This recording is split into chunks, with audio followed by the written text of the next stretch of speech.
and Lexi, who are our alumni colleagues, as I mentioned before, and they're going to talk a bit about how this experience has been for them. So if we can bring in the video now, that would be wonderful. This is the bit where we all hold that, right? No, we have a video, which was copied across to that. Yes, there we go. Ooh, with no sound. In 2021, when I was one of the Indonesian Young Leaders Program participants with an online and in-country learning experience. This included part 1 of our Sustainable Development course, with part 2 to be completed in New Zealand in 2023. Participating in the program while still working in my civil society organization was a great learning opportunity where I could integrate and apply the lesson learned from the course directly within my organization and in my work with the community.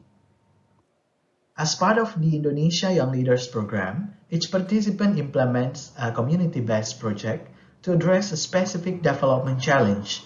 In my case, this is the issue of young people not attending a school, which my community faces. The online and in-country learning method created an opportunity to add a community-based research space to the participants' project to help make sure projects are developed with the community at the center. Doing research in the community helped me to better understand the issues rather than just learning from data or theories from literature, which are mostly very broad and not contextual. I was able to have direct consultations and first-hand experience of the issues in the community by immersing in their daily life and cross-checking the theories and data with the reality. Using a co-design process, I could also actively engage and involve the local community in the research and hear more from them before deciding what can we do together to solve the problem. Throughout my community-based research, I found that the problem of early school leaving was strongly related to the culture of the fisher community. It was a very complex issue that involved many parts of the society, and with the time and resources I have, my team and I decided to co-create a prototype program with teachers in one school to help boost students' motivation and engagement at school. The process of identifying problems until creating or co-creating the prototype program was involving the students' and teachers' perspectives and needs. Additional benefits of the research phase of my project in country were that I could build the local people's trust to participate in my community-based project from the beginning and start to establish the ownership of the project by the local people. Also, my team in my organization helped me with my community-based research, and it was easier to share with my team my learning from the Sustainable Development course and collaboratively design this first phase of my project. At the same time, I was also supported by mentors, teachers, and alumni through classes, and I could also personally ask for guidance with the challenges I faced in the research phase of my project during the implementation. Mabuhay! I will focus on how alumni have shaped program design and delivery in 2021 and 2022. UnionAid's in-country partners, International Alert Philippines and Bhakti, hired alumni as program officers and learning advisors to contribute to the implementation of the Young Leaders Program.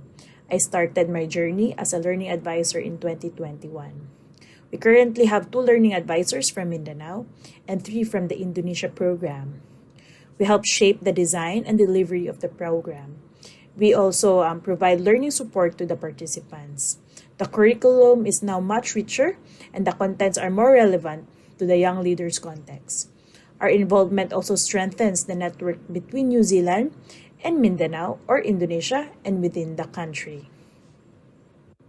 My fellow alumni who are civil society leaders specializing in fields of interest such as the environment, media, food security, disaster risk, and youth development also provided support to the young leaders as subject experts.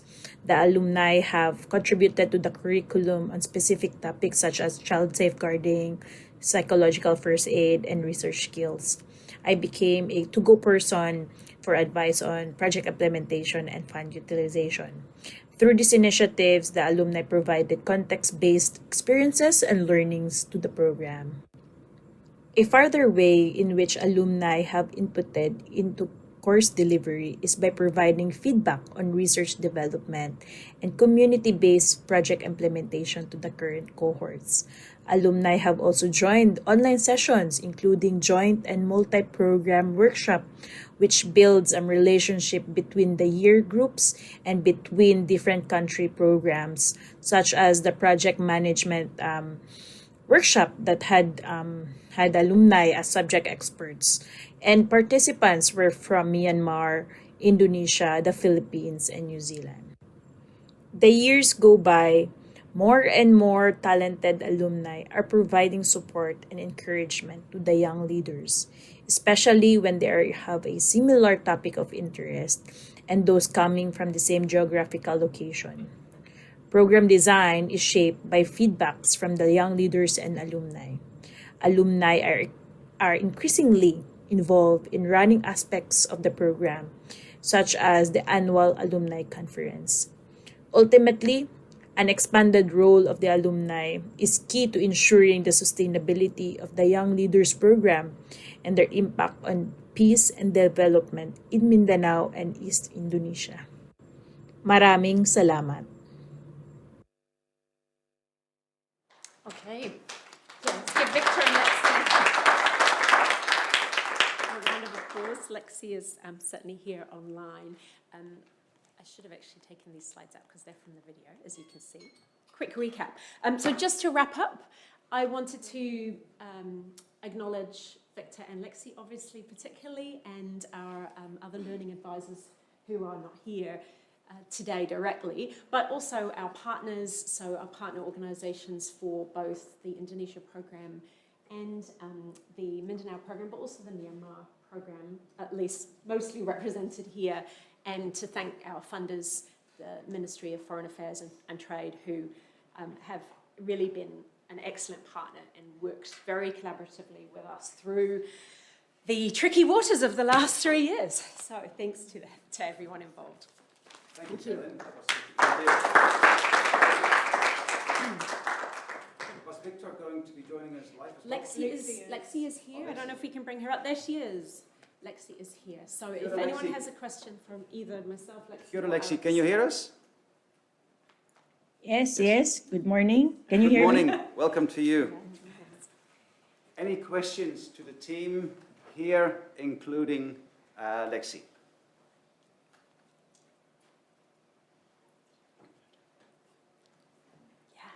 Should I speak? Can Lexi hear me from here? you might need to come up. Sure. We don't have a... That's a good idea. I'm going to speak in Tagalog. Only Lexi will understand me if I speak in Tagalog. Hi. Hi, Lexi. Hi, everyone. And hello. Thank you so much. Maraming salamat. I'm from the Philippines, and I think this program is really excellent. I've actually worked with a nonprofit before where our alumni from the Young Leaders Program would come into our program and help teach in public schools. And the reputation of this program has always been good. So, very, very good work that you're all doing. Lexi, I know it's very early in the morning in the Philippines. I'm so sorry for you. I understand the pain. So thank you for being with us. One of the questions that I have is about your community impact projects, because I think it's really wonderful that you are equipping these young leaders to really implement locally led development, because you're taking these leaders, you're giving them the skills to be able to create these wonderful projects, but co-create them really with the community. That's what it seems like. So it's not just these leaders coming into the community with ideas, it's that they're actually working with the communities, understanding them, and being like a bridge to co-create projects that benefit the community. So my question is about whether or not you measure long-term impact. So after the leaders leave, or maybe do they stay in the program, do you ever measure, like, in the long term, maybe after years to come, how the communities are faring, and if the projects are still standing? That's a good question. Well, yes. I mean, I guess the thing with the Mindanao program is we are still relatively in our infancy. The Indonesia program and the Myanmar program are a lot longer. But that said, that is actually probably something that we need to work on in terms of thinking at how we're going to do this. but we are really encouraging our young leaders to think about how they can build sustainability into their projects.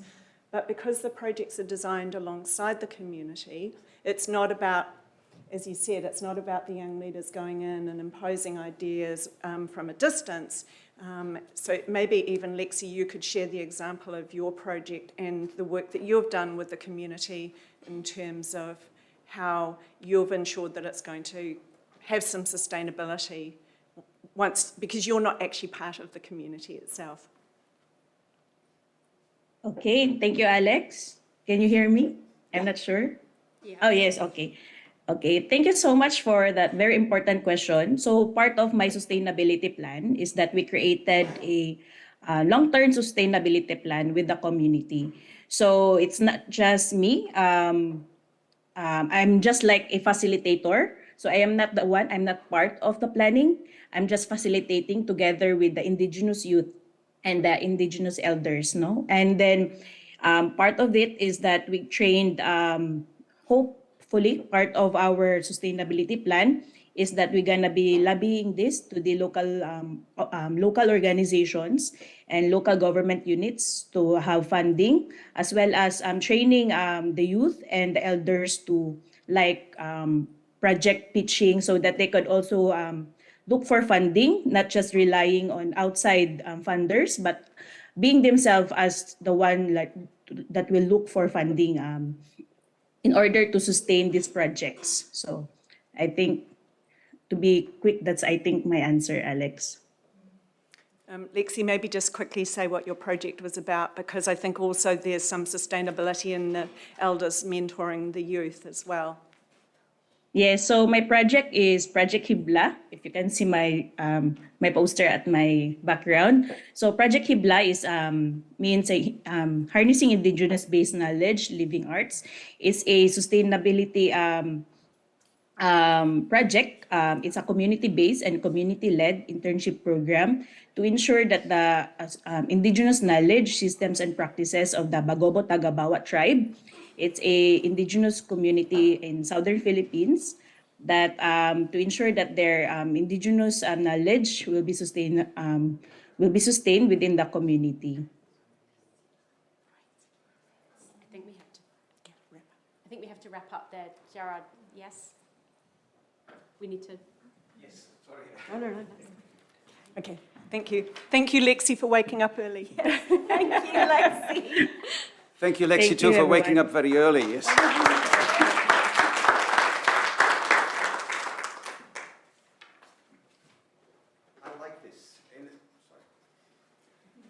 I like this, having more voices, even if it has to be via Zoom, and ask a Q&A, in a Q&A form, engage people. So much appreciated the effort, because I know it takes a lot of time to organize this.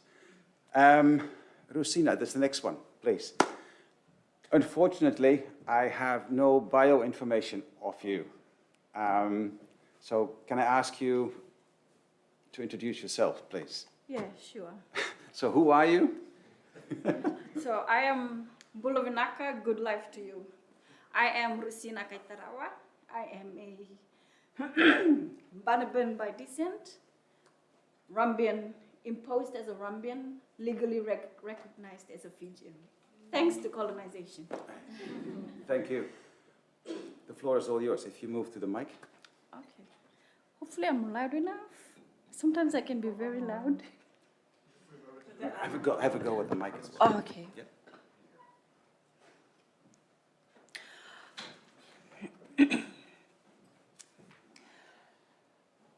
So I want you all to just imagine you won the lottery.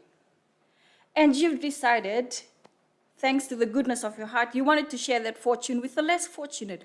But then how can you have this peace knowing that the funds you're going to donate would reach the intended recipients?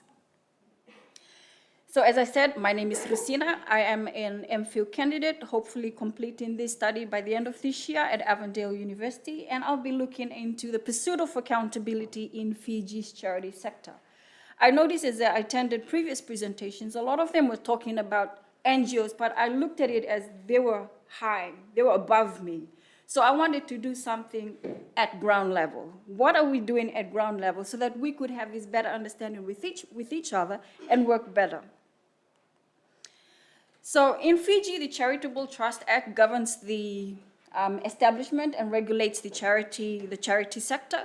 So in 2013, they made an amendment to the act. The amendment was charities are required to submit the audited annual reports to the Register of Titles. So as the years went by, the sector was very quiet. It never made media headlines. However, in 2020, bang, the pandemic hit. And guess what? It made media headlines. And so the government took action upon this. So what they did, they amended the Companies Act and, again, the Charities Trust Act, this time empowering the Register of Titles to impose penalties by way of deregistering the charities that failed to submit, and at the same time publicly naming and shaming these charities. So when, after all these years, and this finally made media headlines, this piqued my curiosity. So I was wondering, what is trending in Fiji's charity sector, knowing that we are a developing emerging economy and we rely a lot on donor, or I would say aid. So this curiosity subsequently led to me exploring this sector so that I can find out more about this and understand why is it that the government did such amendments. Now, the concept of accountability, according to literature, has been vague, contested, varied, with no unequivocal definition. So I've adopted Fishman's definition, which is the process by one, assets that are put to charitable purposes are used for that particular intended purpose, and two, information about their use is made available and disclosed. So it's all about transparency, accountability, accessibility. And so I came up with this research. This led to the following research problem. What are the accountability practices in Fiji, and how is it they're disclosed? So I'll be focusing on two aspects of these accountability practices, and that is one, the use of financial information and the use of the disclosure of non-financial information. So it's looking at both aspects. What does Fiji's charity, what are the financial and non-financial practices of accountability in Fiji's charity sector? So according to literature, based on literature, I developed this accountability equation, but it has a very narrow perspective. If you could look at that equation, it's simply financial information plus disclosure is equals to trust and confidence. However, that's a narrow view of it. But because my study employs an ethical stakeholder branch, an ethical branch of the stakeholder theory, I came up with this extended equation. Because since I have a business background and we're very dramatic with accounting equations, this equation came about.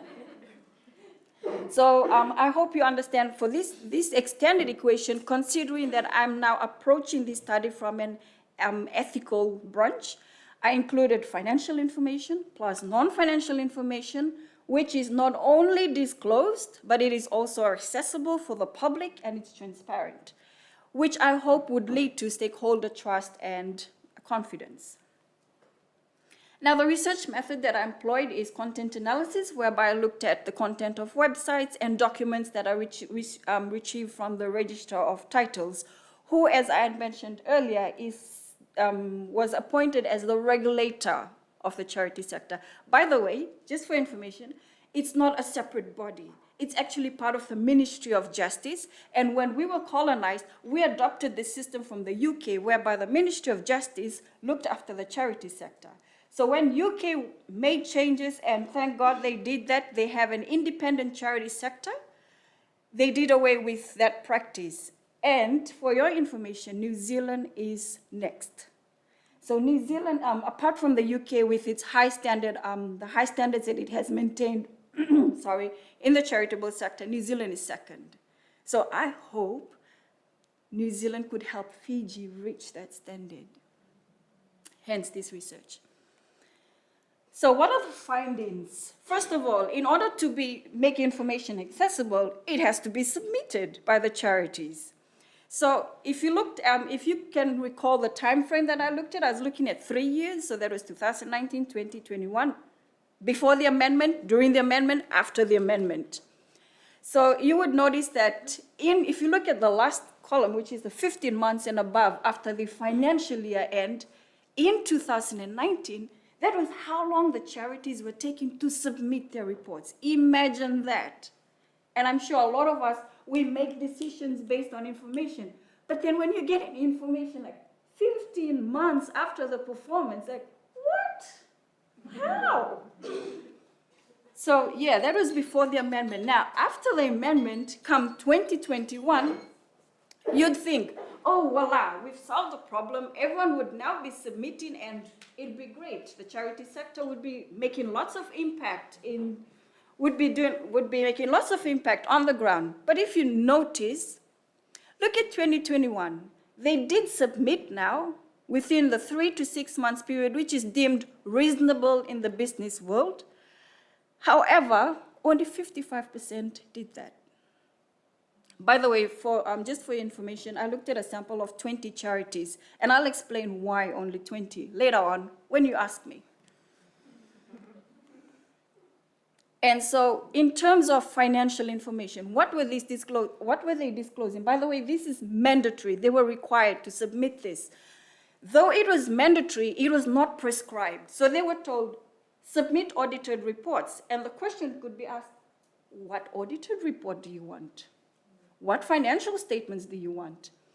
So it was never prescribed. So these were the 3 things that I saw came out of the data.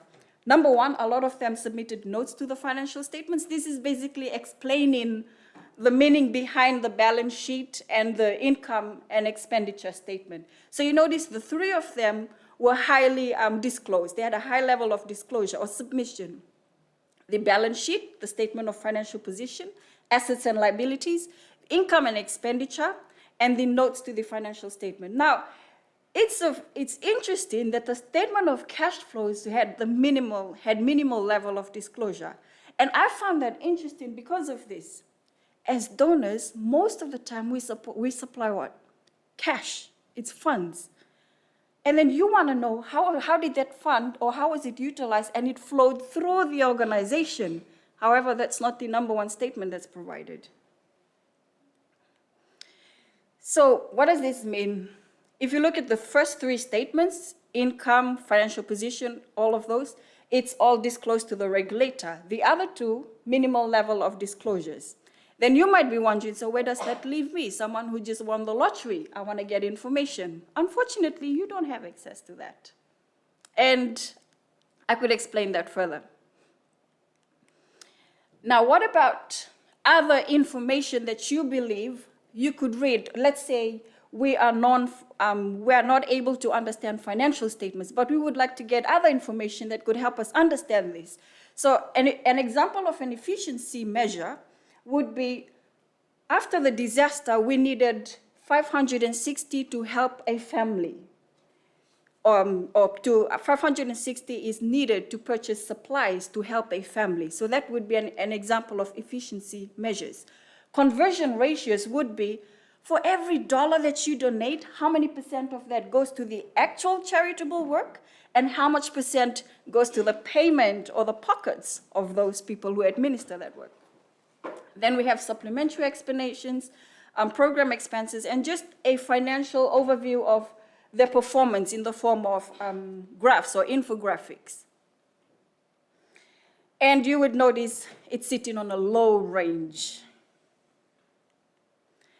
With regards to the entity information, again, since we know that charities have this social character because they have this moral, ethical obligation to support social causes, only 50% disclosed what their vision was and 45% what their mission was. And isn't that something that we all would like to know? What is your mission? What do you support? What causes are you supporting, rather?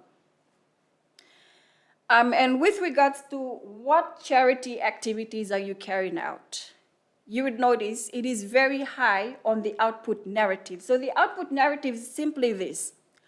We went out to this community and we carried out a workshop. We went out to this community and we gave supplies. Notice there's no mention of quantity or anything of that matter. It's just describing the activity that they carried out.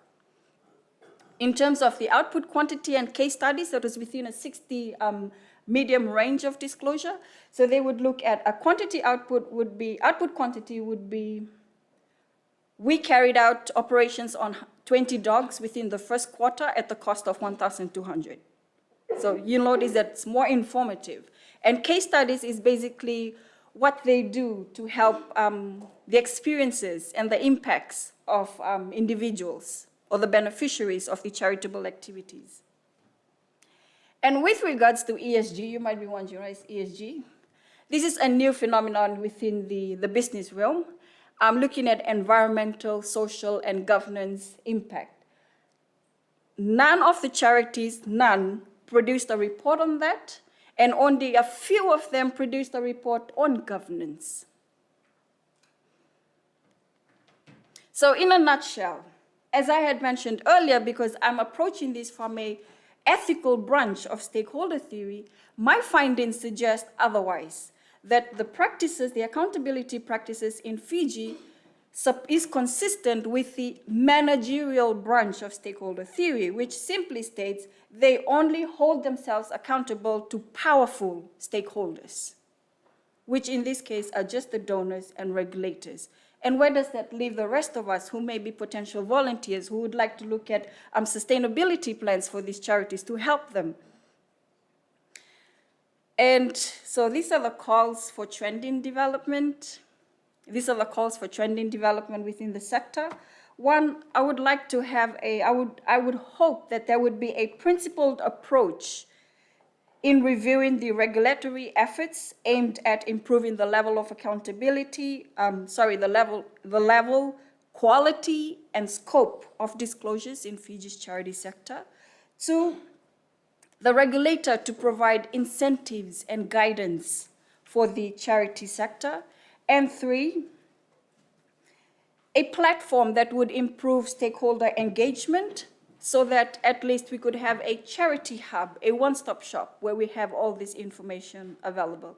And I hope that this development will result in a more efficient and transparent sector where everyone wins.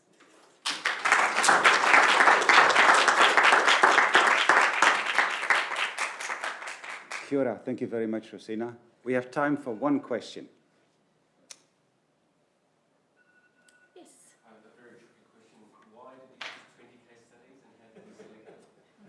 Oh, the 20. Okay, so here's the thing. In Fiji, if you think we're like New Zealand, where you just go to the New Zealand's charity hub is known as the Charities Commission. So I call it a one-stop shop. If you go to the Charities Commission one-stop shop, you could get all the charities you would need in New Zealand. You get all the reports. However, in Fiji, it's tricky. You have to know, you as an individual, you'd have to know which specific charity you're looking for. So once you know that, you first go online, Google it out, and then find out, is this charity operating? So how do I know whether they're operating? I check how recent their Facebook posts were and any update on their website. So if I notice that the last post was in 2010, it doesn't exist. So I'll go, okay, what's another charity? Oh, it came in the news that Fiji Women was active. All right, let me go check the Fiji Women. Now, once I get that information, you think it would be easier from there? No. I'll have to physically travel. I live in the West, which is about 3 to 4 hours away from the capital city.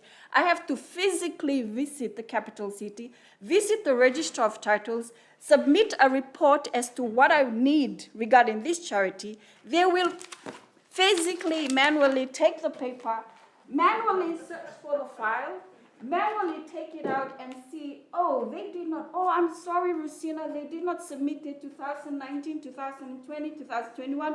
I'm sorry. So I have to go back and then look again as to which charity exists. So it was a process, and a process where I learned so much about my country and how I would love my country to develop that sector.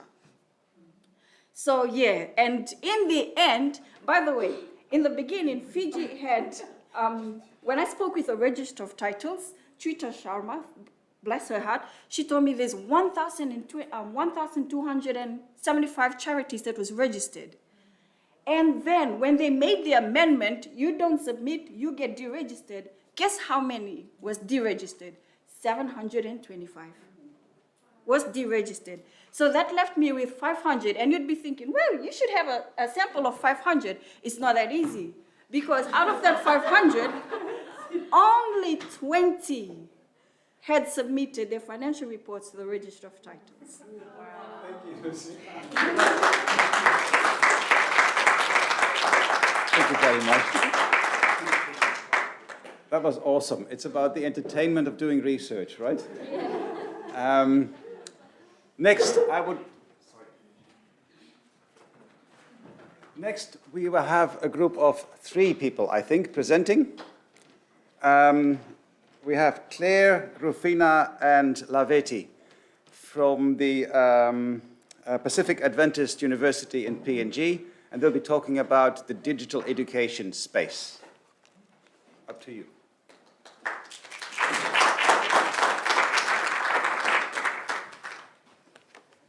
Hello, Olgeta. I'm greeting you in my Papua New Guinea talk Prinsen, and we are sharing on equalities and inequalities we experienced during COVID-19. Thanks to COVID-19, we can share stories with you this morning. I am Claire Kokinai. And I'm Rufina Karavai. I'm Laveti Tikumemalea, and I'm from Fiji. Rufina is from Solomon Island. Okay, we're from Pacific Adventist University. It is a faith-based higher learning institution, just 14 minutes drive out of the capital city. A beautiful campus, so when you stop by sometime, do visit Pacific Adventist University. So just a bit of context on our presentation this morning. We are all part of digital technology. We appreciate that, and digital education has become a norm for us today. And, but COVID-19 struck, so what happened? Many things happened. You have your stories.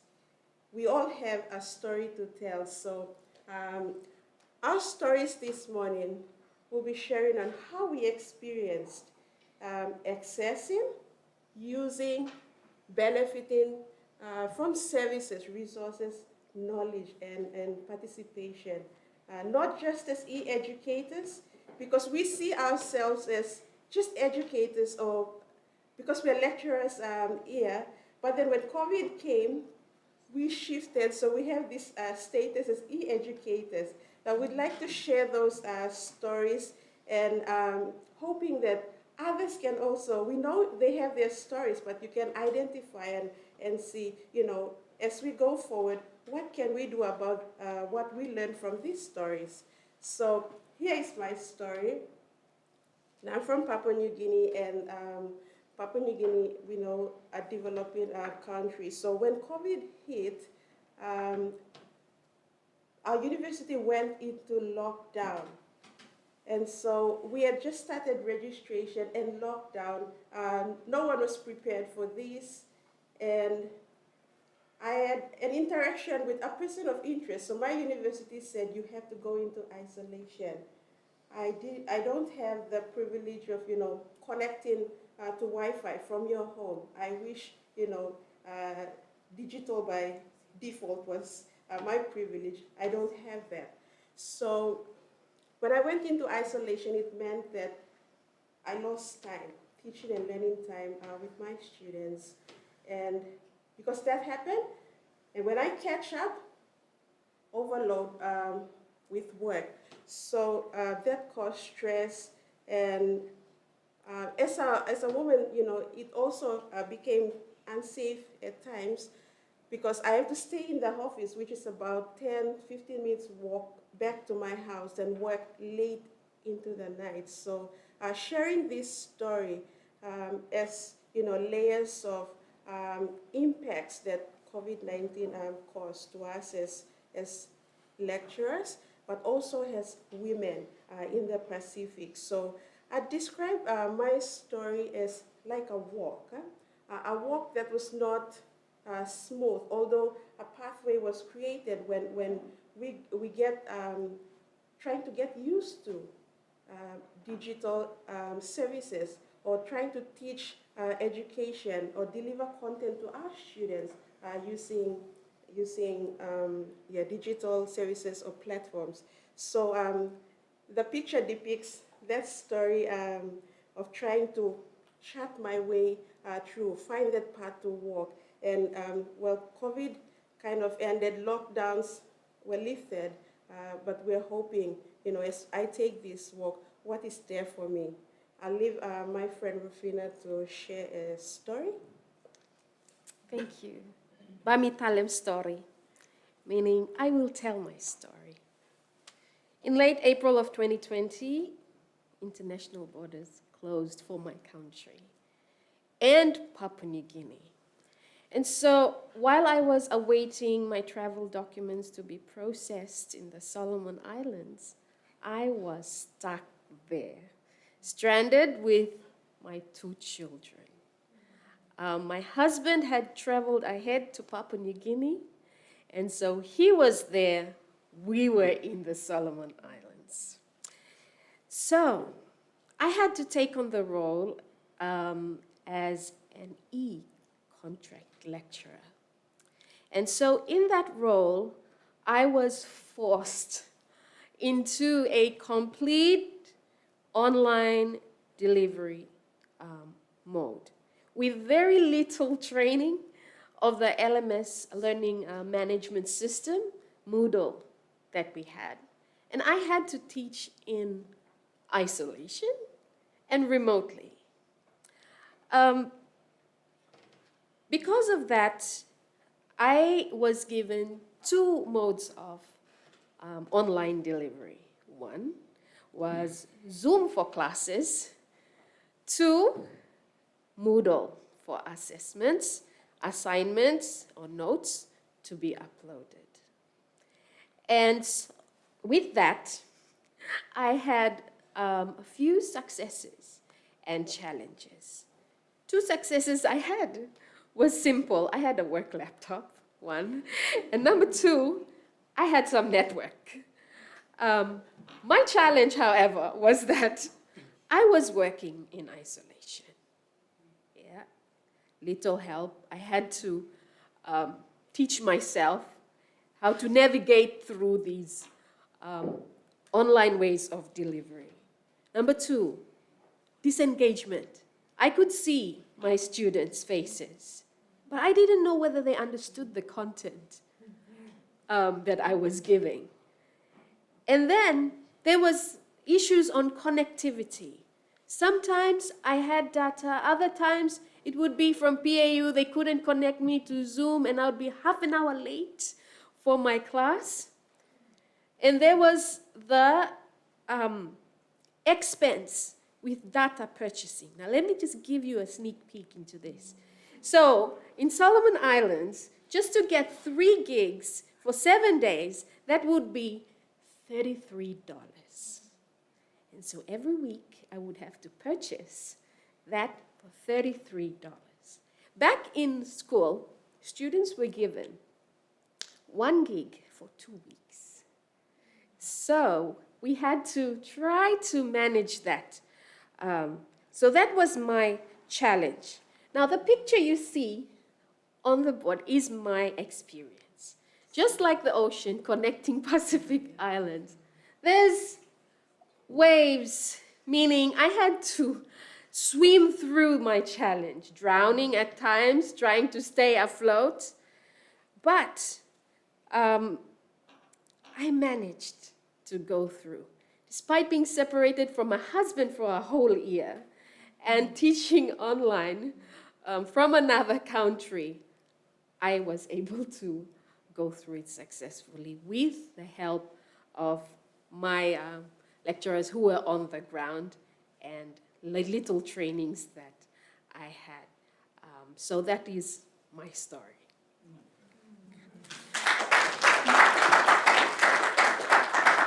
Bulavinaka. Yes, I'm from Fiji. My Talanoa. My Talanoa, I'll be sharing about my experience in Fiji. I taught at Nandi, if you heard of Nandi in the western part of Viti level. We have an institution there that is Fulton Adventist University College. It is a boarding institution where you have day students and boarding students, and it is also a multicultural institution where we have students from around the Pacific. So it was in 2019 and 2020, 2021, where COVID entered, and it was at its high peak that I had to get into e-learning.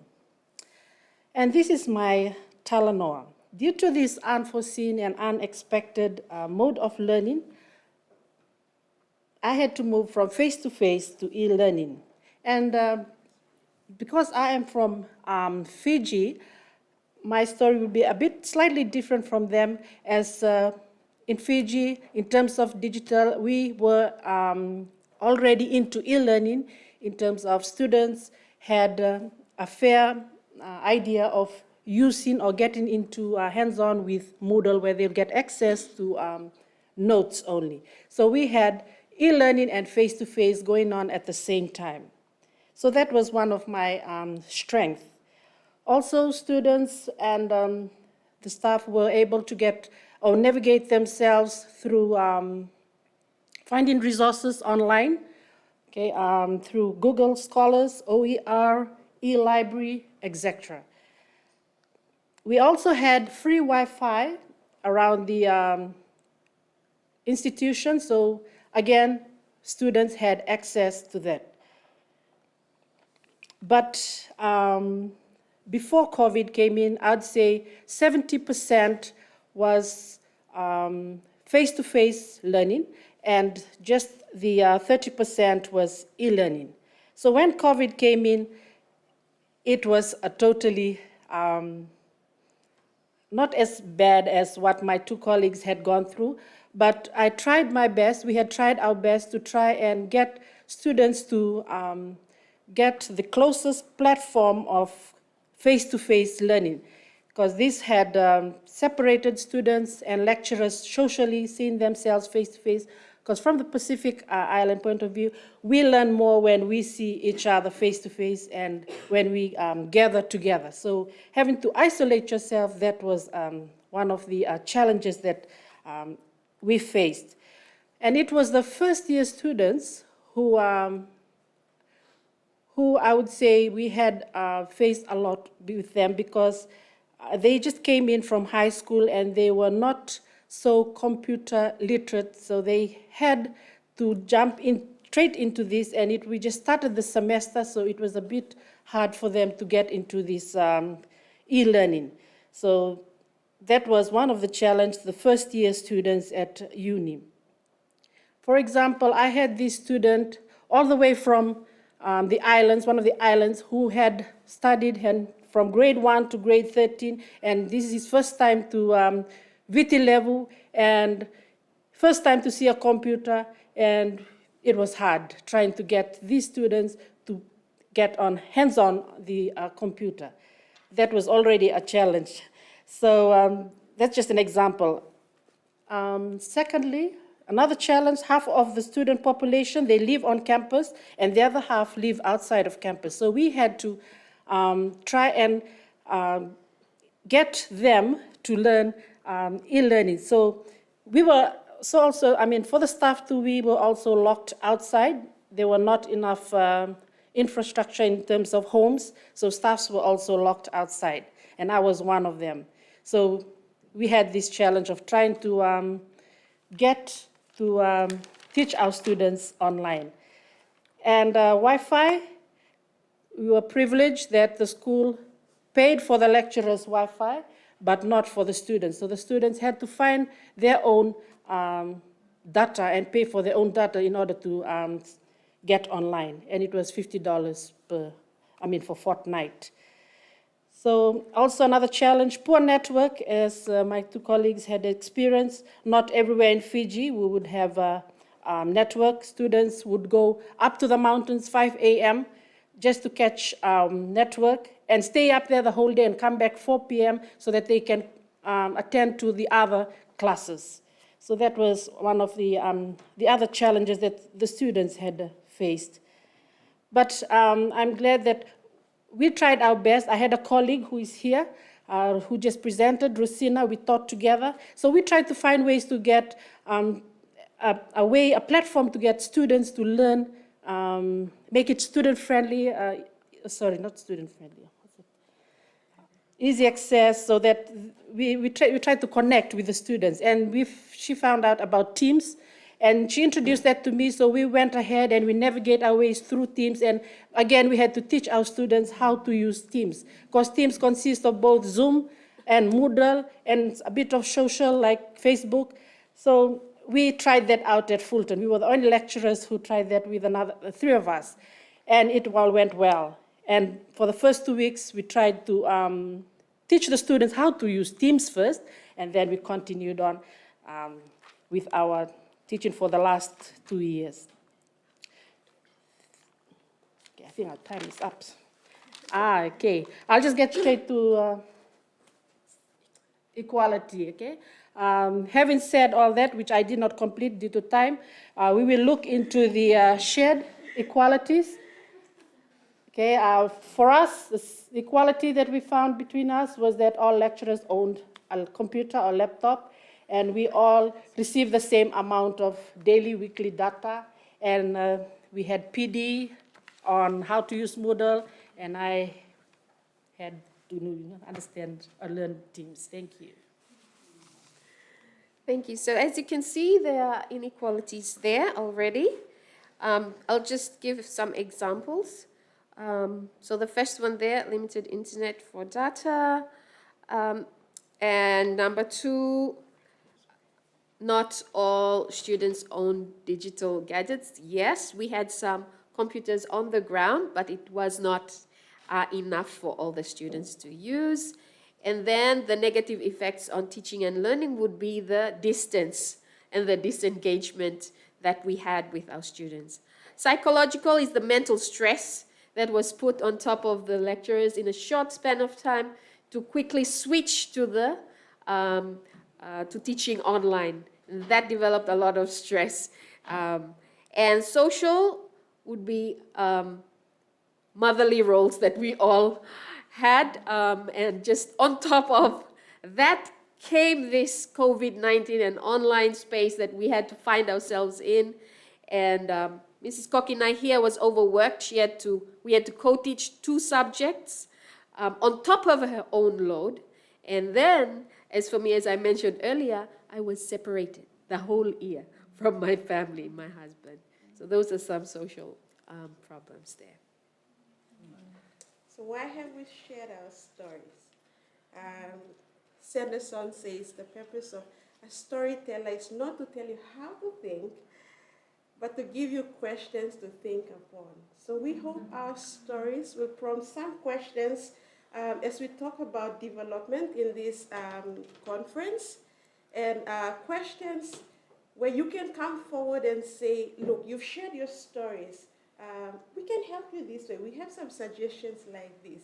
So that's one reason why we share our stories this morning with you.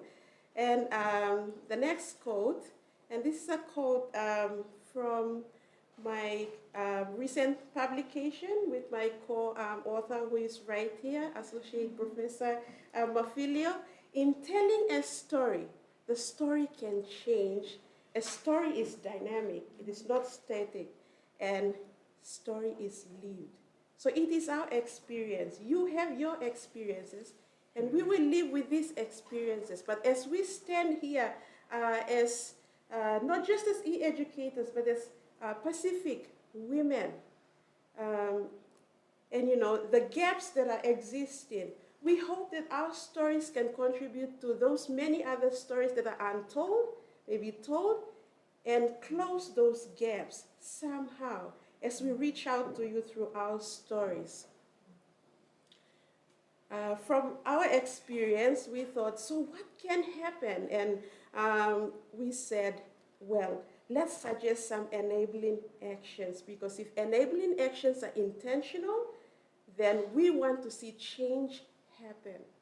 So we have gone through this experience, we have become resilient, we have accepted this, there will be our memories, but we also want to see, going forward.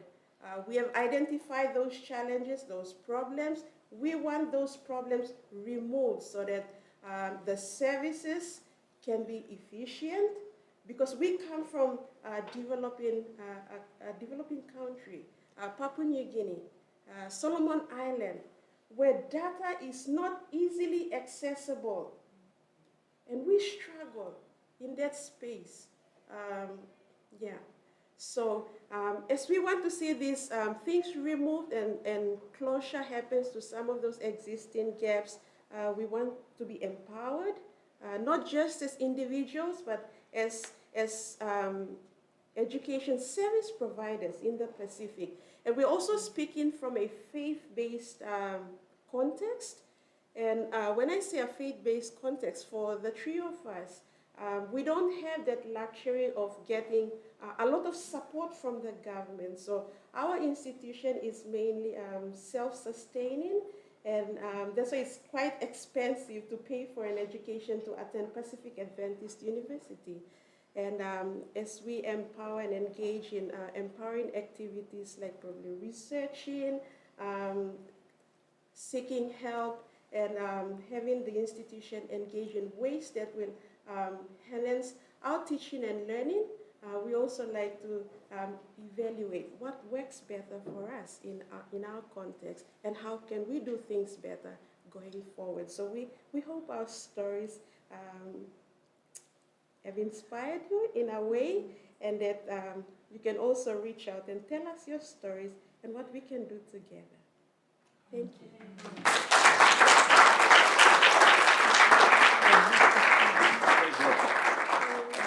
So please story back to us. Thank you very much for sharing those stories. I could relate to that, and I think many of my colleagues as well. As educators in a university, none of us was prepared. I'll share you a little secret. I'm teaching both at Victoria and Massey University. Massey University was better prepared for e-learning. What I did is I stole Massey software for my teaching at Victoria University. So you make it work as colleagues, as you all did. Right? So the COVID pandemic made us work together and find our way in the dark.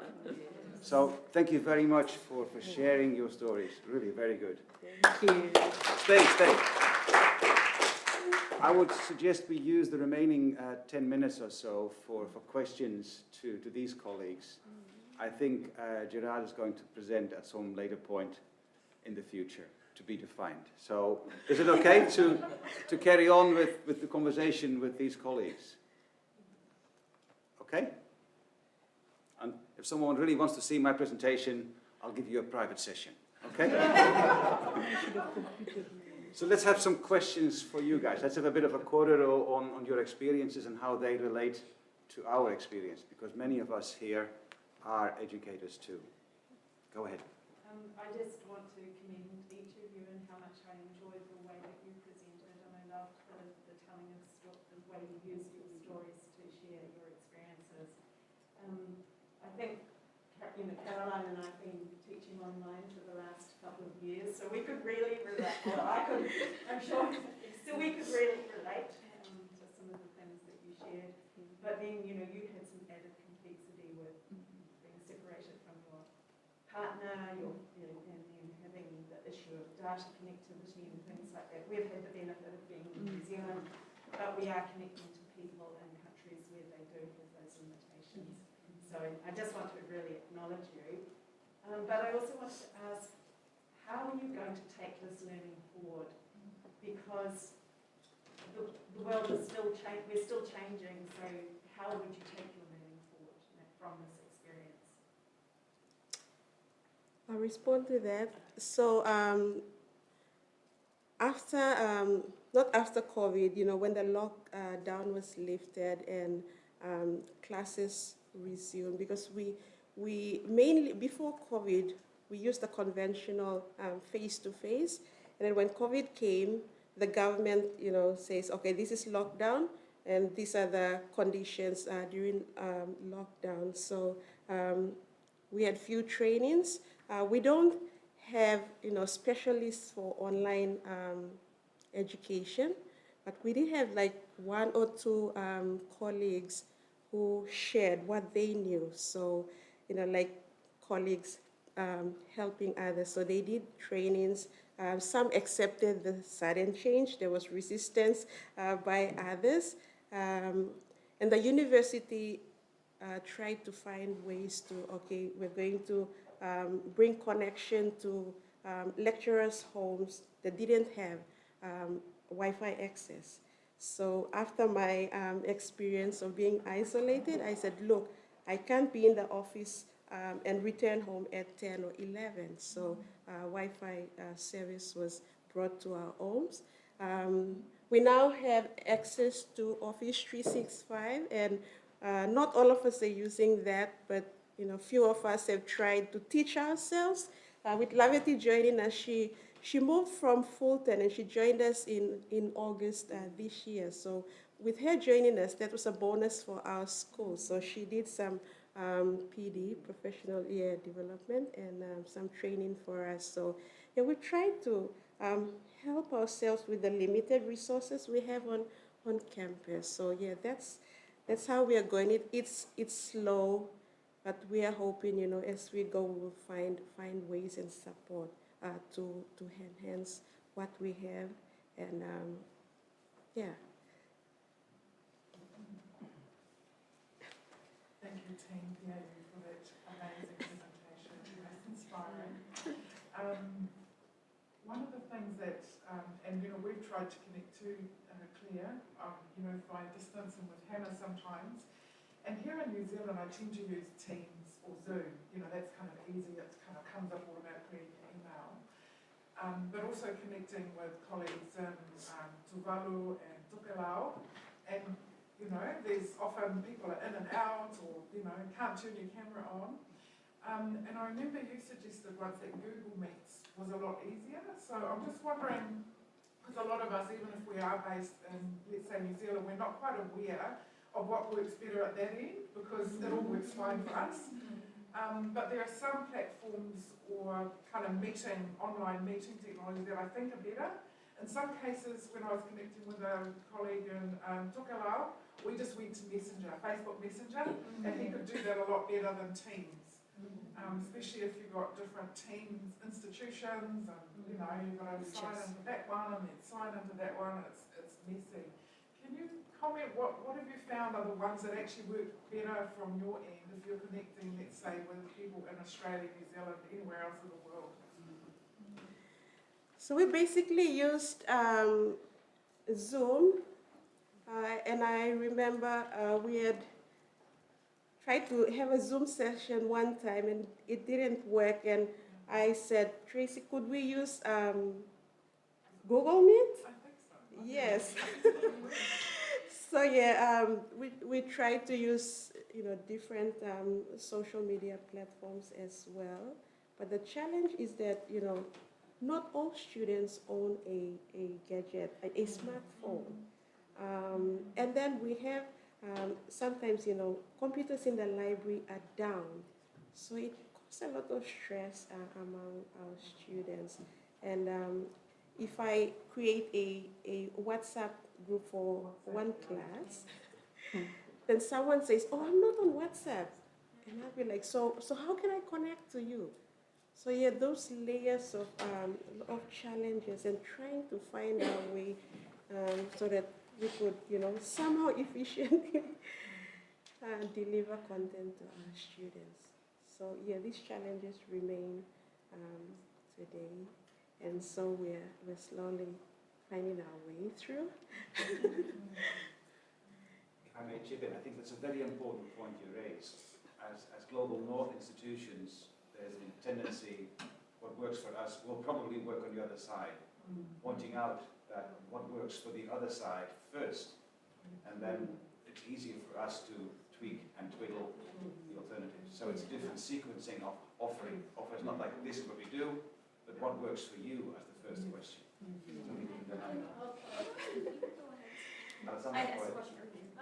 Just my question is, what is the future for you? Are you staying online?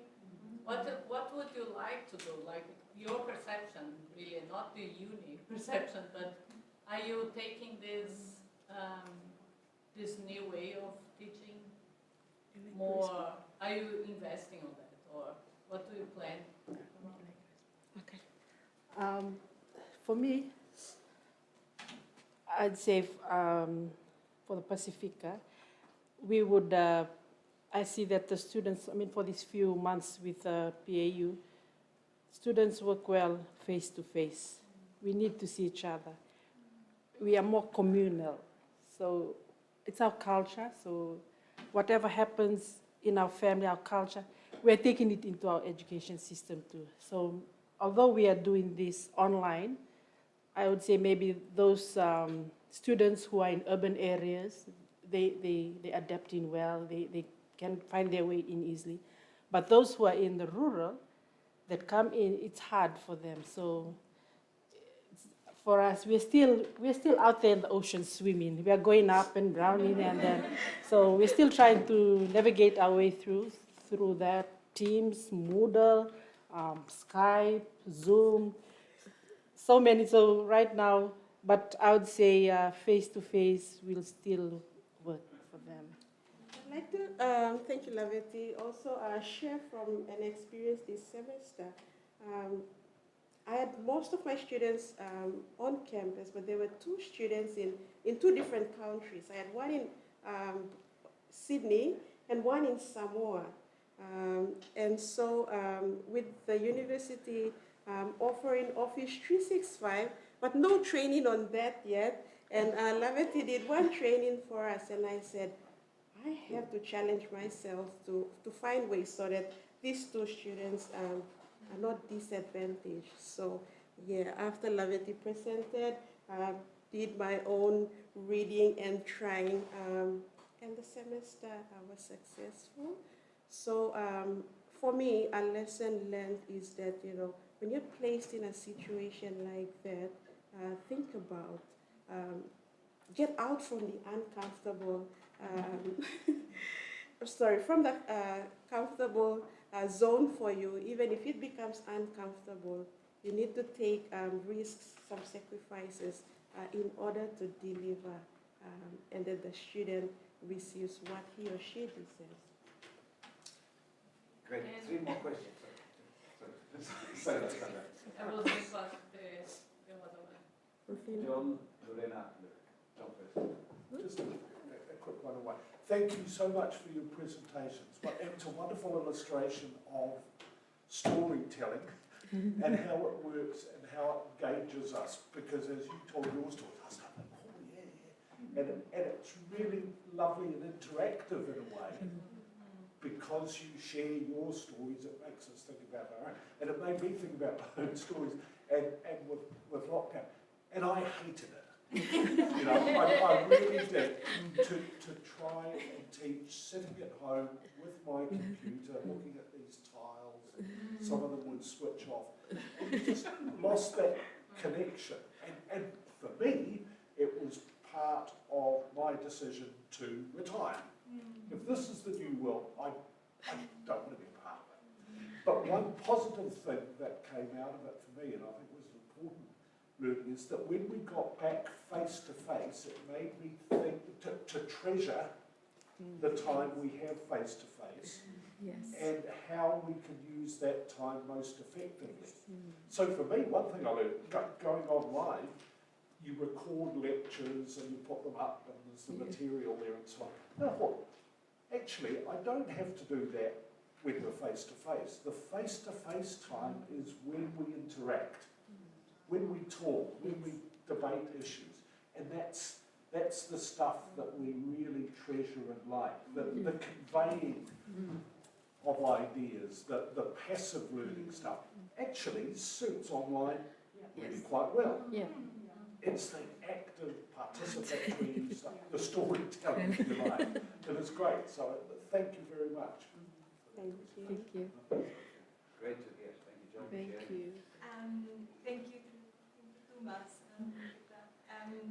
I'm kind of in the same position as Johnny, but in a very different part of my journey. So I'm a new lecturer at Massey University, and before that I was a PhD student. I would do a lot of teaching for John and for others at Victoria. And my teaching was all about storytelling. My research is story, talk story. That's all in.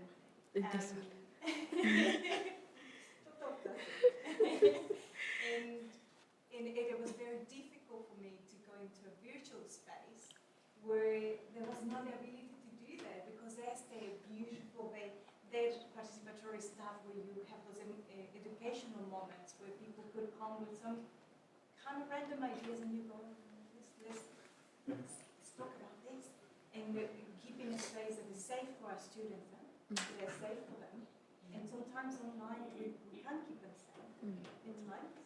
So for me it was these negotiations, and Alessandra is one of my wonderful students. I'm very, very blessed with absolutely phenomenal students, I have to say. And there was those negotiations of what to include in those moments online and what not, and what to do when we came together and really go for it. So for me the question is, how do we keep our students engaged and really having that beautiful thought story with them that brings all these personal stories, these experiences and all of that, engaging them but also keeping them safe? How do we do that? That's a good question to ponder in a tea break. I just wanted to reiterate the thanks really for a really wonderful top story. So thank you from me and thank you from all of us. And it's a really, really important reminders there for us. But I wondered, I'd like to make one request. Could we just go back to the first slide, because I just wanted to see that photo again of the wonderful campus outside Moresby. Can we get that up again? Yes, I just wanted to see that lovely photo. You should come and visit us. Campus for me. So just one thing about this campus, it is a bird sanctuary. So we don't keep pets on campus. So for pet lovers like me, that's a sad thing. So I had to send away my dog. I'm from that university. They also have international bird watchers that come. So if you're one of those that are passionate about Yes. Thank you very much. You're a great host. Thank you. Okay, this closes the session. We have another half an hour or so for the next cycle. So half an hour tea break. Thank you very much.